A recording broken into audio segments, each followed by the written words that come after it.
Hello and welcome to the Football Philosophy channel, and this is the Player in Focus programme where we've taken a poll on Twitter after I've given the player ratings and compared my player ratings from the United 6-2 win against Leeds. I compared my player ratings on the ratings show where we looked at the mirrors ratings.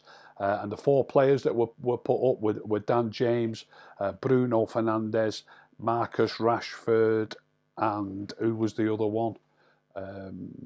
Fred was the other one. Don't know how I forgot that.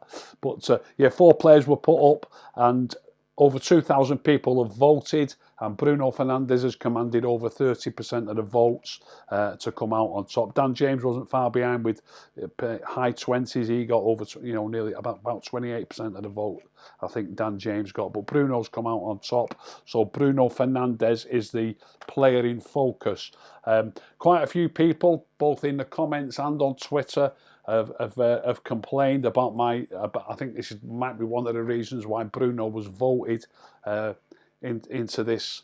Obviously to be the person who's the player in focus, and a lot of people were saying they should have got a rating higher than 7. A lot of people thought he deserved an 8. It's a close thing anyway. It's not an exact science. One or two people said he played better than other certain players who got a 7. That could be the case. It might well be the case that certain players might play slightly better than another player. You've only got a spectrum of, it's not often you're going to give a player less than a 5. It's very rare you're going to give a player more than an 8. All the players are going to fall into that spectrum. So you might well have 3 or 4 or 5 players who get the same number, but you might be able to say that player played better than those other 3 or 4 players who are in that number. Just maybe not enough to give an 8. I mean, the way I look at the figures that I give, I did give Scott McTominay a 9, and I've said plenty of times before I don't like giving a 9. To get a 9, in my opinion, you've got to be absolutely out of this world. But Scott McTominay did score 2 fantastic goals. They were the best 2 goals United scored on the day. They were both in the first 3 minutes of the game. We broke a record, a Premier League record, the first and only player to ever score twice in the first 3 minutes. And he was also very dominant in midfield, running up. His pace running through the midfield all day was fantastic. He was just absolutely superb, Scott McTominay. And I was still a little bit loath to give him a 9, but most of the outlets gave Scott McTominay a 9, and they gave him a 9 in the Mirror. So I didn't go against it. But like I say, to get a 9 off me, you've got to be absolutely out of this world. So that brings me to 8. If you're going to get an 8, you've got to be absolutely brilliant. I think, I gave Anthony Martial an 8, and I've watched the game again. His hold-up play and his passing on the day was absolutely superb. Maybe I was a little bit over the top because he did miss 2 sitters. Well, not sitters, but 2 good chances he missed. So maybe that was a little bit over the top, even an 8 for Anthony Martial, but he was absolutely class. The amount of good play that he did was unbelievable. I've watched the game 3 times now. I watched it once to do the player ratings, and I've watched it again in order just to really concentrate on Bruno, but you still see other things, of course. I've watched it again to concentrate on Bruno to actually do this show.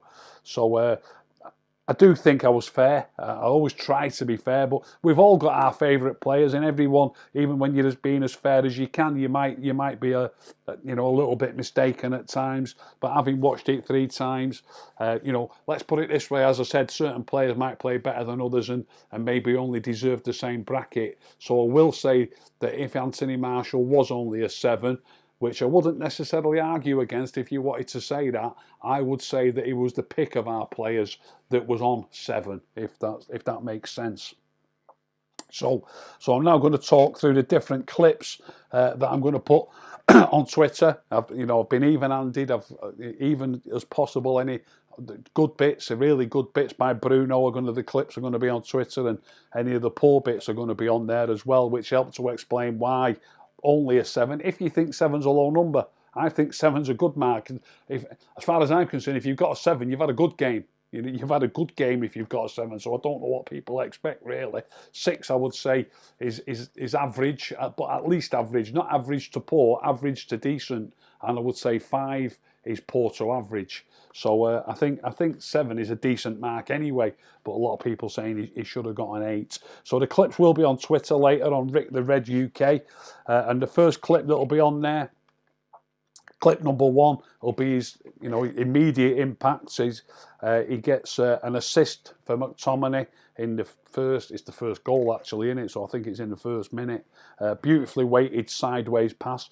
Those are the type of assists that I see Bruno getting all the time, which I love. Those sort of assists. People always seem to think that it's the long balls and the flamboyant passes that he gets assists with, and it really isn't. It's the simple short passes that usually, look, there's going to be the odd one, of course, but usually it's the simple, short, well-weighted passes that create chances or opportunities for people to shoot, and that's what that was. Really nice, well-weighted pass and a great finish by McTominay. That was clip number 1, and that was the first goal. In clip number 2, just inside his own half, a ball comes to him along the floor. He looks to his left, but passes to his right with the outside of his right foot, with his back to goal, straight to McTominay, and United go on the break. It looks, some people might think it looks fancy or it looks clever, but as he's receiving the ball, he can see McTominay. It isn't as difficult. This is not a criticism, by the way. It's a compliment. He can see McTominay. He can see that he's unmarked, and he can see that he's going to run past him. If you're playing the game and you're looking, you can see these things. It's an easy thing to do. It's coming to him. He turns to go that way, passes it that way with the outside of his foot. And what makes it easy is the pass to him is along the floor. But also then, because it's along the floor, his pass to McTominay is along the floor. It's all very simple. It looks great, it looks fancy, but it isn't. It's very, very easy, and it's great football. I was well pleased with it. That's a good bit. That's clip number 2. And fine piece of play. If the ball was bouncing, it'd be very difficult, and I also wouldn't like to see, which you do sometimes, try and play passes like that with them coming off the ground, trying to clip them over people. That's difficult. Along the floor, it's a lot easier, and it's a lovely pass. Clip number 3 is the first poor bit. United have got a free kick, probably 10 or 15 yards into their half. A lot of people might say, why are you mentioning that? I'm just mentioning it because what we're doing is we're looking at each part of a player's game and why he should get the mark that he gets, or why he should get an higher mark or a lower mark. And from this free kick, we send Harry Maguire forward. It's a free kick about 15 yards into their half, just slightly right of centre. Maguire goes forward. The ball's aimed at Maguire, who starts his run on the edge of their box, and he's obviously going to run into the box. But the ball comes in far too low. Maguire's being marked by one player, and there's another player a couple of yards in front. You've got to get that ball high enough for him to challenge for, and it's nowhere near, and I mean nowhere near high enough. It wouldn't be a good free kick if the defender in front headed it clear. The clip will be on Twitter later. The defender in front doesn't head it clear, he volleys it clear. It's far, far too low, and there's no degree of difficulty. It's a funny old thing, the way you think about these free kicks. You put your player on it who's supposed to be your technician, and you put your technician on it because you're expecting a better delivery. But I honestly believe any player should be able to deliver, and I mean any player. You could bring your goalkeeper up to take that free kick. All he's got to do is loft it into the box high enough for your 6'4" centre-back to challenge for. If it's high enough, he's got an advantage over the players that he's playing against. When it comes in a yard off the ground, which it did, he's got no advantage. His advantage is completely nullified. In fact, it goes against him. He can't react quick enough to even make a challenge for it. So it's a really poor bit. You might think it's a tiny thing. If I was the manager of a football team, it'd be an important thing. You'd be getting told off by me. You've got to get that in there higher, and if you can't, let's have somebody else taking the free kicks. Clip number 4. It drops to Bruno inside our box. He runs out with it. It's a good run just outside the box, and he plays the ball just in front of Dan James for Dan James to go on a breakaway, and that's a good piece of play by Bruno. No problem at all with that. It was very good, in fact. Clip number 5, a similar pass to the other one earlier. this starts off the move that leads to the goal. The ball comes into Bruno again, but he's back to goal, just inside our half. Again, he turns to go to his left, plays it with the outside of his right foot to Fred this time. Very similar pass to what he did to McTominay earlier. And it's a lovely piece of play. And Bruno sets off towards their goal once he's turned. And Fred's already en route towards their goal. And Fred passes it into Marshall. Defender gets a toe on it. It breaks to Bruno. And we know the rest. He smashes it in. Takes it well. It's one of those goals where you've just got to smash it as hard as you can. It could on another day hit one of the defenders, but he does exactly what he's supposed to do. There's nothing else there that he can do. And on this occasion, it doesn't hit one of the defenders, and the keeper ain't got a prayer. So it's a well-taken goal, but he also starts that move off with a lovely reverse pass to Fred. So overall, it is a brilliant goal, and well done to that for Bruno for goal number 3 on clip number 5. Clip number 6 is a minute long. In a minute long, there's 2 bad bits and 1 good bit. All passes. It starts with a crossfield pass, which is meant. Well, I think it's meant for Marcus Rashford, but it goes about 5 or 10 yards behind him. But it's a crossfield pass. He's not completely out on the wing. He's in the inside left position, Bruno. He's probably 10 or 15 yards in from the left-hand touch line, and it's a pass. It's that far wide of Rashford that you're not 100% sure that it's meant for Rashford, and it just goes into touch. The camera angle isn't big enough, isn't wide enough to see if Wan-Bissaka's somewhere. Wan-Bissaka must be somewhere up and down that touch line, but you can't even see Wan-Bissaka, and the ball goes into touch. The commentator says he seems to think. The commentator says that Rashford looks at him as if to say, "What have you done there?" So I don't know why the commentator would mention what he thinks Rashford's thinking, but Rashford does give him a funny look. I think Rashford was wondering really whether the pass was actually meant for him or not. So that was a particularly poor pass. Within seconds, 30 seconds later perhaps, he gets the ball in the inside left channel, and he plays a lovely pass into Marshall's path. It puts Marshall's great one-on-one. He frightens defenders to death. He gives a lovely pass into Marshall. Marshall tries to check into the box, but it gets blocked on this occasion. But back to United, another quick 2 passes, and it comes to Bruno again. Bruno's on the inside left channel, just outside the box. He's got Rashford to his right, running in on goal. And there's a defender just the other side of Rashford. If he just gets it just to Rashford's feet or just slightly in front, it would be a great chance. It would be a great chance. But there's a defender. The defender's not blocking the path to Rashford. He can afford to play it 3 or 4 yards wide of the defender. And the defender's only 6 or 8 yards away from him. There's no reason for it to hit the defender, but it goes straight to the defender. If you look at it and watch it carefully, maybe watch it twice, the clip, the defender doesn't have to move. He doesn't have to move an inch. It just goes straight to him, and he just passes. He doesn't even have to control it or boot it away or take a touch. It's almost like Bruno's playing for them. It goes straight to him, and he just passes it to one of his teammates. So it's a particularly poor bit. And Gary Neville, I've mentioned the commentary on the Marcus Rashford one, and on this bit of commentary, Gary Neville says that's surprisingly poor by Bruno. Now, I only mentioned what the commentators have said and what Gary Neville said there. I don't always agree with what they say, and you might think this is wrong, but I'm trying to point out that I'm not the only person who's seeing these things. That's all I'm pointing out. I'm not, a couple of things there, really not good enough, very poor, and the commentators have mentioned them, and they're on there for you to see.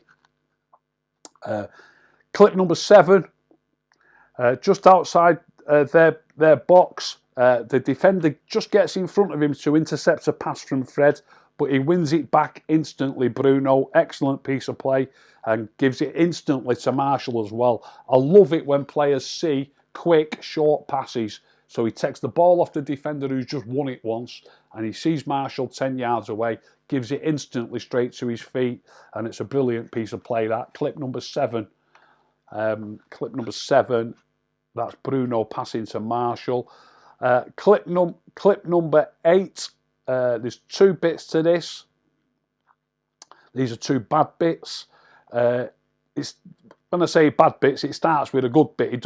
He's in his own half, and there's a neat little interchange between Bruno and Marcus Rashford. And then he runs onto the ball, he knocks it forward to about the halfway line. And from the halfway line, he spots Marshall, who's running forward. He's probably 15 yards into the half and in the centre forward position. And he tries a long ball in front of Marshall, but he gets far too much on it. And it goes all the way to their penalty area when he's really only trying to arc it in front of Marshall. I imagine that's what he's trying to do. But it goes all the way into their penalty area, and their keeper catches it without a bounce. Now, I promise you, I'm not going over the top. It might have been a good spot, and it might have been, you know, that he should have maybe tried to play it to Marshall, but it really is a poor effort at it. You know, you've got these 2 things. Well, there's more than 2 things to football, but 2 things that you need to get right when you're passing the ball. You need to make the right decision. You need to decide that that's the right ball. It needs to be the right decision as often as not. But then it's, can you complete that pass?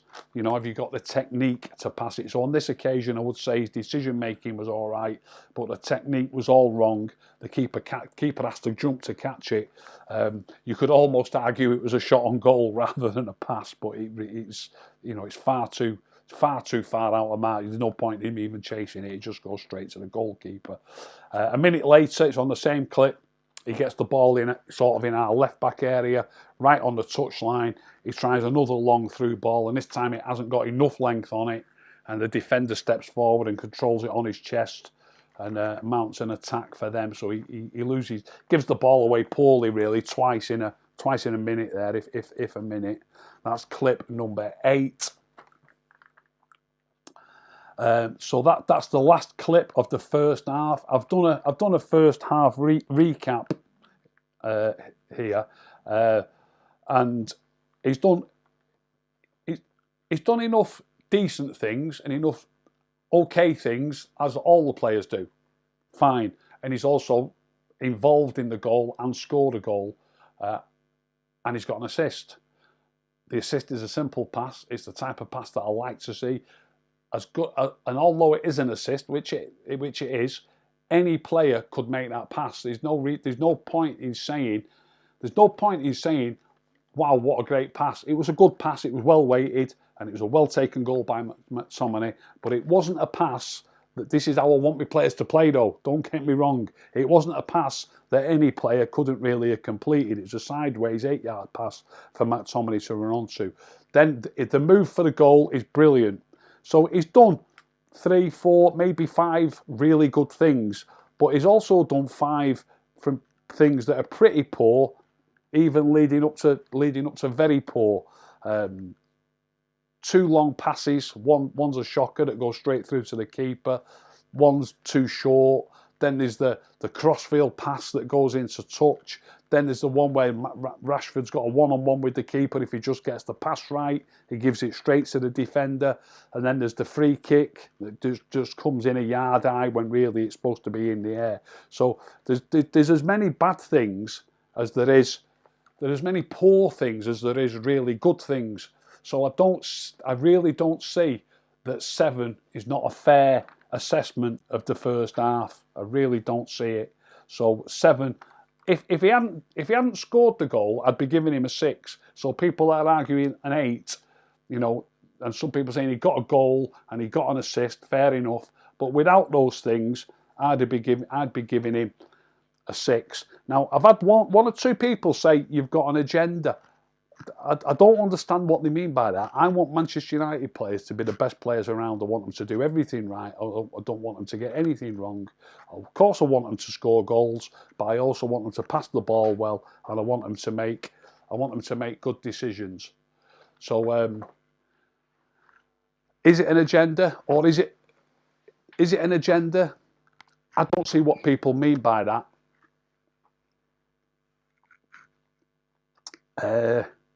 Is it an agenda that other people have got? Are other people looking at it and wanting to ignore the things that are wrong? Is it other people that have got an agenda? And obviously, they want United's players to be the best players, like I want United's players to be the best players. But is it sensible to look at a player's game and say, look, he's done 2 or 3 really good things, maybe 4 fantastic things. But if that's offset by just as many equally bad things, I mean, am I right? Or you make your own mind up. Make your own mind up. Is it these people that are just ignoring the bad things because there's some good things? I don't get it. As far as I'm concerned, I've got no agenda. I want all United's players to be great, but I will not just ignore or pretend that bad things are not happening when they're happening. I'm not just going to ignore them. And that's what, in that first half, I would say a 7 is more than fair. And if it wasn't a 7, it wouldn't be an 8, it'd be a 6, but for his goal and the build-up to the goal. Second half, bear in mind he only played 25 minutes of the second half. He got substituted after 25 minutes. That obviously he was substituted. We were 6-1 up by that stage. He was just rested rather than substituted. I'm not suggesting he got the curly finger as such. He was just rested. But in the second half, this is clip number 9. He plays a lovely pass to Marshall. Marshall beats he's got one man in front of him. He beats his man and should really score. That'd be another assist for Bruno if Marshall would have put it in. I often say this. I say this about my favourite players. I've seen Marshall pass the ball to people who have had a chance and missed it, and I say that they've robbed him of an assist. So in a similar manner, there, Marshall sort of robbed Bruno of an assist. But had he scored and had it been another assist for Bruno, it would be another assist with another straightforward, simple pass straight. It's a nice pass. It's a well-weighted pass. It's a lovely pass, but it's straight to his feet. It's not a flamboyant pass. Clip number 10 is a fast break. Gets the ball in his own half. He plays a lovely ball down the line. He carries it forward. Plays a lovely ball down the line to Rashford.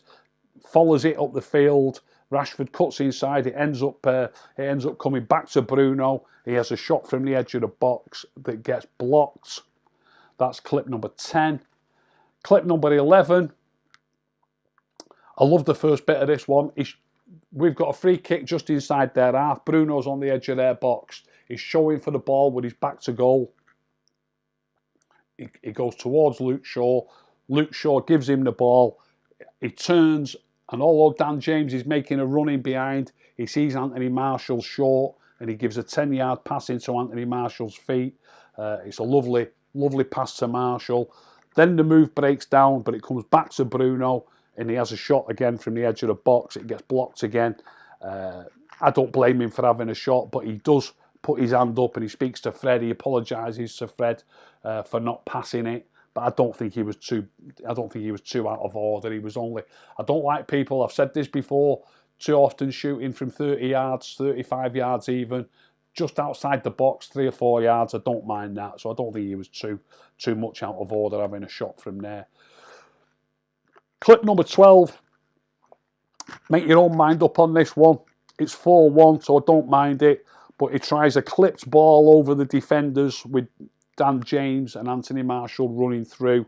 The defender manages to get his head to it, and they clear it.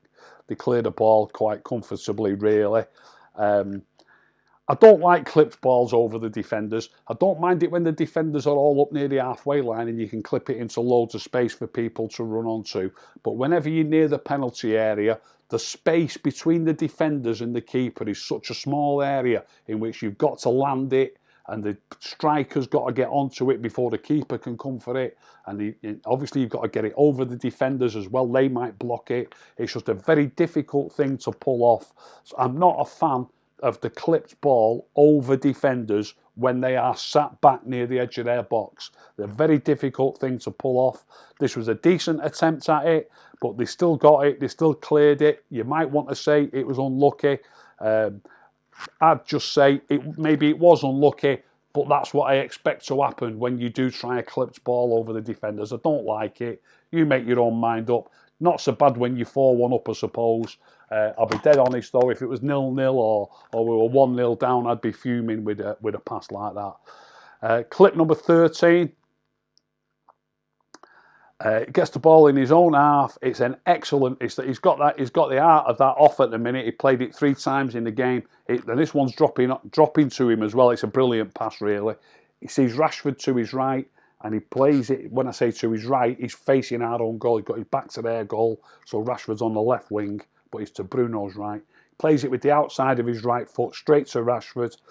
Rashford gives it him back, and he plays a lovely ball infield to Dan James and sets United on the attack. So that's a brilliant piece of play. It's clip number 13. Clip number 14. He plays an excellent ball through the inside left channel. This is the last clip. Clip number 14. Excellent ball to Anthony Martial through the inside left channel. I think Martial gave it to Rashford. Ends up getting it back off him and wins the penalty. So it leads to the penalty, that. And it was an excellent ball by Bruno to Anthony Martial. So as a recap to the first half, which I thought 7 was fine, but 7 at best, definitely not an 8.